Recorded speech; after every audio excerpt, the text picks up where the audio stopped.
Adam Eve is way more powerful than you might think.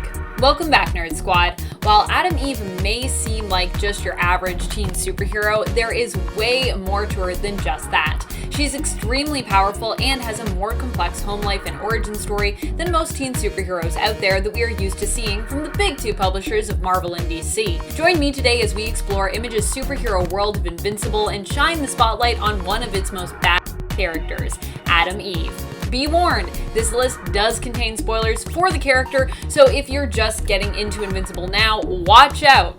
Alright, let's get counting. Number 10, first appearance. While some may only know Adam Eve from the animated series, she's also one of the main characters in the comic series that inspired the show's existence and also seems to have informed much of its plot and character development thus far. Adam Eve made her first appearance in Invincible issue number 2 and appeared in the background in Mark's classroom in issue number 1. In issue number 2, Eve appears as part of the teen team and meets Invincible while he's fighting one of the Mauler twins. Later in issue number 0, Mark tells a story about Adam Eve to his then girlfriend, who he's revealing his secret identity to. He tells her that in his early days, with Adam Eve's help, they defeated a lesser villain together who was actually their physics teacher from school, Mr. Hiles. He had been putting bombs inside students and then blowing them up when they were inside malls. Mark theorizes that he must have hated malls. He also refers to Adam Eve as his superhero partner of sorts. Number 9, Teen Team.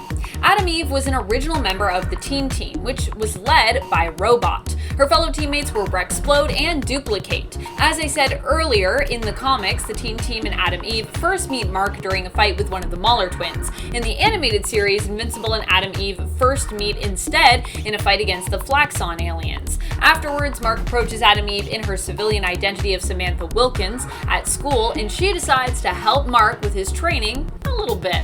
The two become close, and at first, Mark appears to have feelings for Adam Eve until he learns that she is a boyfriend. Eve, however, would leave the team both in the comics and in the series because her boyfriend Rexplode cheated on her with Duplicate. She would then develop feelings for Mark in the animated series, but at that point, he'd kind of already moved on and was with Amber. Oh, teen superhero drama.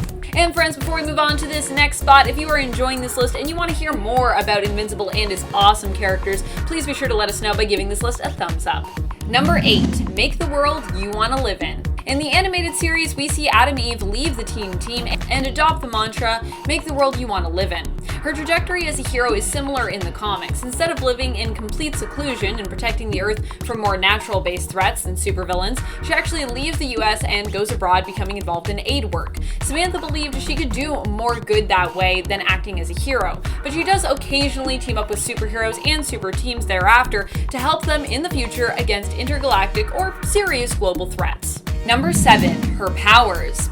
Adam Eve's powers allow her to manipulate matter at a subatomic level.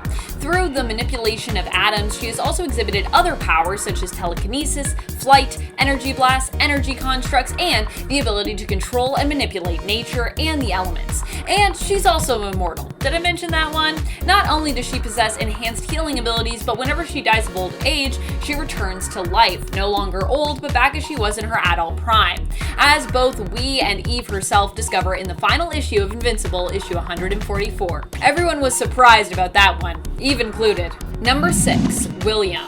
After Samantha ends things with fellow hero Rexplode, she actually ends up dating Mark's best friend William for a while. In case you're thinking, but wait, isn't William gay? Yes, he is still very gay in the comics, but his interest in Eve has more to do with her powers, so the two end up dating for a short while. She ultimately ends up breaking up with William because she finds him kind of annoying and sensing that he isn't really as much attracted to her as he is just into her powers. So it's only really a brief relationship, not even really a romance at all. She and William go on a double date with Mark and Amber though in the comics. It seems for Eve this may have also been a good relationship and opportunity for allowing her to be closer to Mark in terms of what she got out of it.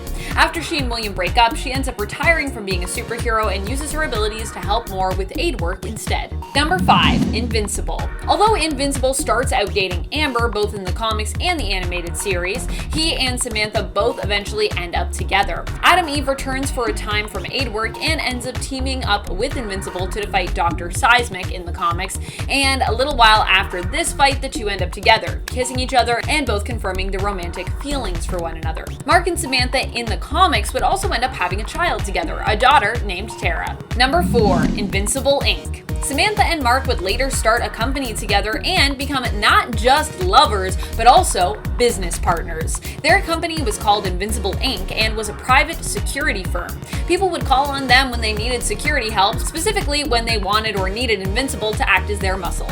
So it was both profitable, but then also just good for helping the world. It was basically taking the superhero lifestyle and turning it into a career, with Invincible kind of being the main security person, the main muscle, and Adam Eve acting as his manager. Many of the calls that Adam Eve sent Mark on were all about helping people. When Mark wasn't available, another hero known as Bulletproof would also help out. Bulletproof would later also take on the mantle of Invincible. In fact, it was kind of because he was filling in for Mark that he ended up taking that mantle to begin with. Number 3. The Power of Pink. Adam Eve's costume is easily recognizable for its bright pink color. Not only does it celebrate Adam Eve's identity as a female, but it also matches with the color of her powers, which are also pink. Adam Eve also designed her costume herself, and she actually uses her matter manipulation powers to create it every time she needs to go somewhere and do something heroic. She just takes her clothes, rearranges the atoms, and voila, she has her costume. Adam Eve shares this color with lots of other female superheroes from various different universes and comic book publishers. On our most powerful Invincible characters list, I compared Adam Eve to Invisible Woman in terms of what kinds of powers she has. And while the two are comparable, there are a few other female superheroes who could also be compared to Adam Eve, not just based on their powers, but also based on the color that goes with them. When I think pink powers, I think initially of Kimberly from the Power Rangers, the original Pink Ranger, but when it comes to Adam Eve, I think of other notable heroes from Marvel like Psylocke and, of course, Jean Grey. Adam Eve can make energy constructs and can manipulate atoms. Both of these powers connect to both of those heroes. Though at the end of the day, while Adam Eve may take inspiration from lots of characters who have come before her, she also feels 100% original, which is why I love her. Number 2, her origins. While it might just seem like Samantha is another hero who just happened upon her powers, it's revealed that she was actually made to become a superpowered being. The government actually made her, and she was intended to be a genetically engineered bioweapon. Samantha was later then raised to think she was just a normal teenage girl growing up in a home with regular parents. But really, she was and more specifically government, made to become a powerful government weapon and agent. Her mother did not survive childbirth, and her father, who was a scientist who had helped to create her, swapped the baby with the Wilkins couple stillborn to keep her out of the hands of the government. So they made the government think that she was stillborn. We'll have to wait to see if the show follows this path for her origins or adds its own twist. As of episode 7, we are simply made to believe that Adam Eve is just a teenage girl who happened to develop superpowers. But fans of the comics know there is much more behind that story. Number 1, Arias Brandyworth. Arias Brandyworth was the name of the scientist who helped to create Adam Eve. He was kind of like her biological father. Samantha grew up believing her parents were Betsy and Adam Wilkins and was completely unaware of her powers as a child. As she grew, she began to demonstrate a natural intelligence, which apparently was actually a result of her powers, and eventually she also exhibited the ability to deconstruct and reconstruct atoms at will. In the animated series, her father Adam begs Samantha to give up her work being a hero and work towards living a normal life instead, so that she'll be more safe. However, in the comics, Brandyworth had been keeping an eye on Samantha since he had swapped her at birth. When her powers began to manifest, it was him who was the one to warn her against using them. What are some of your favorite superheroes from Invincible? Who do you think is the most powerful? Do you ship Samantha and Mark? Let us know in the comments below. And speaking of comments, it is time to turn to some comments from one of our latest videos, Top 10 Peacemaker Facts You Need to Know. NTG Nick Greer comments, never heard of this character until recently, but I like seeing lesser known characters get to shine in the spotlight. I completely agree with you, Nick. I also love when we have characters that we don't know as much about and we get to deep dive into them. I think it's very interesting. And, you know, every character deserves a little bit of time in the spotlight. Massive DPS writes, I know you're beautiful, but damn, in this video, perfect. Well, thank you very much. I personally never think that I am perfect, but I will take the compliment. Thank you so much for your kind words. Locke the Fox adds, Si vis pacem parabellum. If you want peace, prepare for war. That's a Latin saying. That's what it means in Latin. And yes, that is some very good words, I think, that the Peacekeeper probably lives by. That should be his sort of mantra if it's not already.